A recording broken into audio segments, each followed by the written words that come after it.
Hindi na nakauwi ang tatlong magkakaanak sa Maguindanao del Sur matapos silang tambangan. Sanggol ang isa sa mga biktima. May report si Efren Mamak ng GMA Regional TV.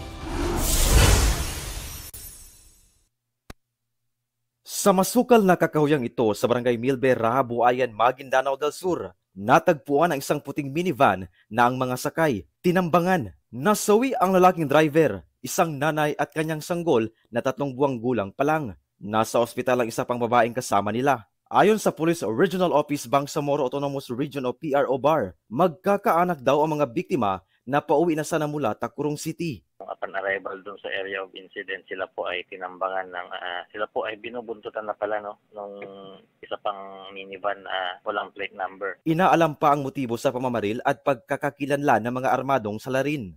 Sinusubukan pa ring makuhanan ng pahayag ang pamilya ng mga biktima. Efren Mamak ng GMA Regional TV, nagbabalita para sa GMA Integrated News.